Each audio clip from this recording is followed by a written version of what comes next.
Selamat jumpa di Kinerja Membaca. Kali ini edisi ketiga. Kita akan membahas tentang UVGI, yaitu Ultraviolet Germicidal Irradiation. Itu topik kita kali ini. Dan beberapa dokumen yang akan kita baca itu adalah X-ray position document untuk on infectious aerosol. Dan nanti presentasi saya akan mengikuti 10 facts ya, ada 10 fakta tentang UV radiation. Ini dimuat di jurnal Lukos ya.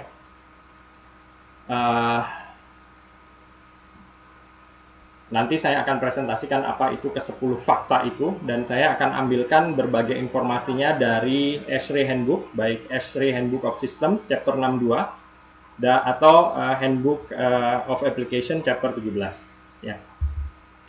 Baik, kita mulai dengan fakta pertama ya, bahwa ultraviolet itu terdiri dari 3 rentang spektrum. Ada UVA, ada UVB, ada UVC. Nah, yang menjadi topik bahasan kita adalah UVC ya. Dan istilah yang dipakai itu bisa GUV, Germicidal Ultraviolet Radiation, atau UVGI, Ultraviolet Germicidal Irradiation. Ini yang kita, dua istilah ini yang akan kita pakai, maknanya kurang lebih sama, GUV atau UVGI ya. Tetapi poinnya adalah yang kita bahas adalah UVC. Kita abaikan UVB dan UVA ya, jangan sampai nanti salah. Yang kita pakai adalah UVC. Apa itu UVC?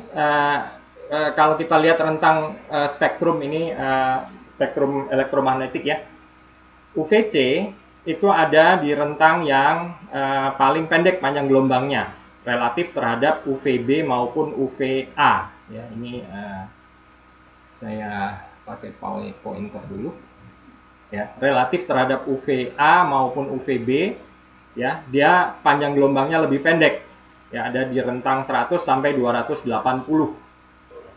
Nah, mohon diperhatikan juga bahwa rentangnya itu lebih kecil dibandingkan di luar cahaya tampak ya, di luar cahaya tampak. Nah, ini untuk menegaskan bahwa sebenarnya ultraviolet itu tidak terlihat. Sebaliknya, kalau terlihat itu bukan ultraviolet. Jadi kalau kita melihat lampu ultraviolet dan kita melihat biru, yang kita lihat biru itu tidak berbahaya. Karena yang berbahaya itu tidak bisa dilihat. Ya. Nah, ini penampakan yang lain spektrumnya ya. Jadi di sini ada visible light, cahaya tampak ya. Nah, ultraviolet itu ada di rentang di bawahnya. Dan kita fokus kepada shortwave ultraviolet. Jadi ultraviolet gelombang pendek yaitu UVC ya. Nah, fakta yang kedua adalah bahwa sebenarnya UVC itu tidak membunuh virus. Tidak membunuh virus. Ya, relatif kalau kita bahas virus COVID-19, SARS-CoV-2 ya. Tapi yang dilakukan oleh UVC adalah merusak deretan RNA-nya sehingga dia tidak bisa mereplikasi lagi ya. Walaupun secara umum terminologinya dipakai UVC itu membunuh virus. Memang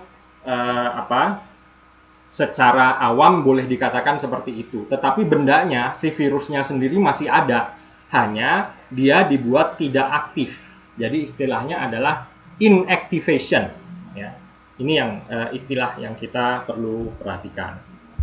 Bagaimana mekanismenya? Ya, ini kalau kita lihat bahwa ini ada sequence RNA-nya ya. Yang dirusak adalah RNA-nya itu, sehingga dia menjadi tidak aktif. Nah, yang ketiga tentang cahaya matahari. Cahaya matahari sebenarnya tidak mengandung UVC karena di filter oleh atmosfer kita di atas sana. Yang masuk adalah UVB dan UVA ya. Tetapi UVB sebenarnya bisa ikut membunuh virus ya. Hanya ya ini seperti ini disebutkan bahwa kalau kita berjemur selama 1 jam maka bisa mencapai inaktivasi sebanyak 99,9%. Itu kalau sedang berada pada hari yang cerah dengan UV index 10 ya. Tetapi yang perlu diperhatikan adalah bahwa jangan mentang-mentang sudah berjemur, kemudian lupa bahwa mekanisme penularan itu adalah langsung airborne maupun tidak langsung atau lewat permukaan. Nah, sehingga jangan melihat berjemur sinar matahari itu sebagai sebagai sarana yang ampuh terhadap mekanisme penularan COVID-19. Nah, fakta keempat bahwa UVC yang sedang kita diskusikan sekarang ini berbahaya untuk kulit manusia maupun mata. Ya, jadi tidak boleh menggunakan sinar UVC sebagai disinfektan untuk anggota tubuh manusia. Ya. Nah, ini yang jangan sampai salah kaprah. Nanti kita akan lihat contoh-contohnya. Nah, sebaliknya juga benar adalah bahwa jangan sampai UVA, ya, ultraviolet sih ultraviolet, tapi spektrumnya ada di A. Ya, jangan sampai ini dipakai untuk COVID.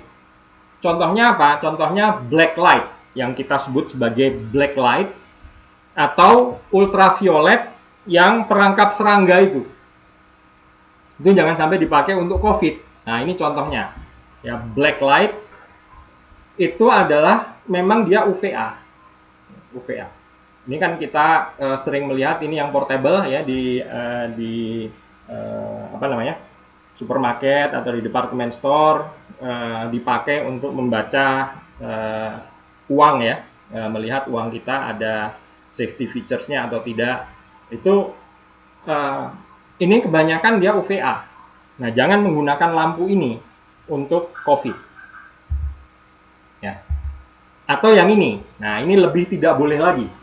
Ya, jangan sampai ini nanti dipakai sebagai sarana untuk COVID-19. Ini salah. Ya. Jadi harus UVC. Mulai agak teknis ya. Bahwa inactivation itu diungkapkan sebagai lockstep. Ini menunjukkan berapa persen tingkat inactivation yang sudah berlaku, ya. Dan semakin banyak lockstepnya, tentunya akan semakin sedikit virus yang tersisa, ya. Dengan lampu yang sama, itu artinya penambahan lockstep berarti penambahan waktu papar. Ya, kita lihat contohnya seperti ini. Bahwa yang namanya lockstep itu adalah dosis ya, dosis di sumbu horizontalnya itu adalah dosis dalam miliwatt per centimeter persegi, ya, miliwatt second, ini joule ya, dosnya. Di sumbu vertikal itu adalah penurunan jumlah bakteri. Jadi kalau satu step dia turunnya dari -1 sampai -2. Kalau 2 step dari -2 ke -3. Kalau 2 step itu dari -1 ke -3. Ya, kalau 3 step itu dari -1 ke -4. Gitu. Nah, itu kalau 4 log step itu sudah 99,99%. Nah, ini bergantung dari mikroorganismenya apa, ya, kita bisa membuatkan dosis paparan untuk berbagai tingkat log step. Ya, ada 1 log itu 90%, ada 2 log itu 99%. Ini bisa dilihat bahwa tingkat paparannya itu berbeda. ini dalam microwatt second per centimeter persegi. Ya. Ini untuk berbagai mikroorganisme dan ini sudah banyak studi yang sudah membuat lockstep itu. Untuk ini sedikit perhitungan, ya, untuk mencapai derajat inactivation yang sama, maka kita bisa mengubah intensitas maupun duration of exposure. Ini intensitasnya nih. Jadi istilahnya adalah fluence, ya. Dalam satuannya adalah microwatt per centimeter persegi. Nah, sebenarnya nanti yang kita rancang adalah ini. Ini menunjukkan berapa sih jumlah lampu yang kita pasang di dalam ruangan. Ini adalah fluence ini. Dan kemudian untuk pelaksanaan inactivation-nya atau germicidal-nya, itu lampunya kita nyalakan untuk berapa lama. Nah, dari situ kita mendapatkan kuantitas yang disebut dengan dosis, ya. Nah, untuk perancangannya ini sebenarnya cukup sederhana, bahwa lampu itu diatur agar mencapai rata-rata irradiance-nya itu 30 sampai 50 mikrowatt per centimeter persegi. Ini sebenarnya kalau kita ulik satuannya, ini sebenarnya sama dengan lux. Persis sama dengan perancangan lampu. Hanya kalau lux itu kan lumens per meter persegi. Kita tidak punya lumens karena ultraviolet itu cahaya tidak tampak, sehingga yang kita pakai bukan illuminance, ya, melainkan irradiance. Satuannya tetap watt per centimeter persegi, ya. Nah, ini bisa dilakukan perhitungan sederhana juga, tidak kompleks amat, ya. Tapi untuk penyederhanaannya lagi, ya, itu dipakai 1,87 watt per meter persegi luas lantai, ya. Atau nanti kalau kita pakai upper room UVGI itu 6 watt per meter kubik, ya, untuk zona bagian atas atau upper room, ya. Nah, kemudian ini contoh dosis, ya, yang diperlukan untuk membunuh berbagai mikroorganisme. Ini panjang, silakan dirujuk. Ini papernya ada di sini, ya, tautannya. Ini mulai dari A sampai panjang, ini beberapa halaman tabelnya itu, ya. Nanti kita bisa lihat untuk berbagai mikroorganisme untuk mencapai kadar paparan tertentu. Dan ini adalah log step-nya, ya. Log step 1, log step 2, log step 3. Nah, sementara itu untuk safety, nah ini untuk orang yang untuk manusianya, ya, kan yang mau dibunuh adalah virusnya. Jangan sampai kita mau membunuh virus, orangnya juga ikut celaka, ya. Itu jangan sampai begitu. Nah, ada recommended exposure limit. Ini dikeluarkan oleh CDC dan NIOSH, ya, di Amerika. Untuk panjang gelombang 253,7, REL itu adalah 6 milijoule per centimeter persegi. Ini untuk shift harian selama 8 jam paparannya, ya. Nanti kita lihat apa ini artinya, ya. Dan kemudian ada permissible exposure times, ya, bergantung pada tingkat paparannya. Nah, kalau lampunya itu settingannya adalah sekian, ya, pada kolom ini, maka kira-kira berapa lama kita boleh terpapar oleh lampu itu, ya. Nah, ini nanti kita lihat ada angka 0,2 di sini dan ada angka 8 jam di sini, ya. Jadi ada angka 0,2 mikrowatt per centimeter persegi di mana kita boleh terpapar selama 8 jam, ya. Nah, fakta ke-8, LED yang menghasilkan UVC itu tidak banyak tersedia. Jadi kita harus pakai lampu yang lain, yaitu lampu low pressure mercury, ya. Jadi low pressure mercury, dan ini adalah yang paling mudah untuk kita dapatkan. Ya, kita lihat bahwa ini gambarnya dari ESRI Handbook. Kemampuan membunuh gelombang ultraviolet itu memuncak pada kisaran 265. Ini terutama UVC, tapi sedikit UVB, ya, mencapai itu di 265. Nah, lampu itu ternyata tidak ada yang di 265. Puncaknya itu ada di 254. Tadi kenapa 254? Ya, keluar angka 253,7. Itu teknologi yang tersedia sekarang. Ini untuk low pressure lamp, dan ini medium pressure UV. Ya, jadi kita jangan sampai salah pilih nanti kalau membeli lampu. Nah, yang terakhir ini fakta ke-10.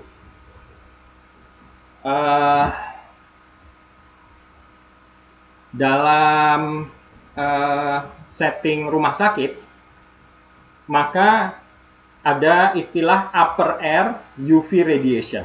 Jadi memasang lampu ultraviolet tetapi diarahkan ke atas. Ya, diarahkan ke atas. Sehingga lampunya itu menyorot ke langit-langit, bukan ke penghuni di bawah. Ya. Nah, jadi lampunya dipasang di atas kepala ketika orang berdiri dan diarahkan ke atas. Ya. Nah, ini secara signifikan dapat mencapai pergerakan udara, ya, bisa memapar udara yang cukup signifikan. Ya, ini relatif dibandingkan dengan pembersih udara portable. Ya. Jadi ini jauh lebih efektif dibandingkan dengan membeli pembersih udara portable. Sebenarnya teknologinya sudah amat sangat lama, sudah 70 tahun. Kita dipakai di Amerika dan dicoba ini di tahun 30-an. Ya, di tahun 30-an dilihat berapa jumlah siswa yang ruang kelasnya itu diberi lampu ultraviolet dibandingkan dengan yang tidak pakai lampu ultraviolet. Ini yang tersebar penyebaran virusnya itu jauh lebih banyak, ya, jauh lebih banyak, ya, dibandingkan dengan yang pakai UVGI. Nah, apa itu upper UVGI? Skemanya seperti ini. Ya, jadi kalau ada orang ketinggiannya kurang lebih segitu, ini dipasangnya di atas ketinggian kepala. Ya. Nah, lampunya itu melihat ke atas. Jadi yang dipapar adalah langit-langit, ya, terutama bagian yang high intensity ini. Ya. Tentunya ada sedikit penyebaran, tapi di sini adalah low intensity. Ya. Paparan langsung ke bawah itu harus bisa diabaikan. Ya. Dan ini mohon maaf nanti kalau dipakai ini, ya, setiap kali terjadi pemasangan, baik pemasangan baru maupun pemasangan penggantian lampu, ya, maka paparan langsung ke bawah ini harus diukur. Jangan sampai tidak diukur. Itu bagian dari commissioning, ya. Harus diukur berapa paparan tidak langsung yang ke arah paparan langsung yang ke arah bawah. Itu harus diukur. Nah, kita lihat di sini bahwa yang utamanya itu lampunya menyorot begini, ya, menyorot. Itu intensitasnya itu di atas 10 mikrowatt per cm persegi. Jadi di atas 10. Sementara yang menyebar itu ada di 0,2. Nah, kenapa angka 0,2 ini penting? Ini kita lihat lagi balik lagi ke atas tadi. Angka 0,2 itu penting di sini. Ya. 0,2 itu memungkinkan pekerja rumah sakit untuk bekerja selama 8 jam terus-menerus kalaupun dia terpapar. Ya, kalaupun dia terpapar angka 0,2 itu. Tapi kan ini angka yang 0,2 itu juga di atas dia, ya. Jadi yang turun ke bawah itu jauh di bawah 0,2. Itu yang harus kita pastikan untuk safety, ya. Nah, ini contoh penampakannya ya, upper UVGI. Ya. Seperti saya katakan tadi, ultraviolet itu adalah cahaya yang tidak tampak. Kalau kita tampak, yang warna biru itu sebenarnya bukan ultravioletnya, tapi merupakan merupakan cahaya-cahaya yang sudah di luar spektrum yang bisa membunuh virus tadi. Nah, ini contoh lain ya, UVGI di ruangan yang relatif besar, tapi tidak ini pun tidak terlalu besar ya, tidak terlalu besar. Nah, ini penampakannya kalau malam ya, kita lihat dia benar-benar berada di atas lampu itu ya, bukan di bawahnya. Di bawahnya sama sekali tidak ada paparan langsung ya. Nah, ini bisa kita lihat ada sebuah studi kalau ruangannya itu relatif stagnan ya. Ini ada UVGI ya. Ada lampu ultraviolet di atas ya. Bagaimana kalau ruangannya relatif stagnan, maka dipasang fan ya, ceiling fan. Tapi ceiling fan ini bukan meniup ke bawah, melainkan menyedot ke atas. Ya, menyedot ke atas. Begitu mungkin yang bisa saya sampaikan dalam video kali ini.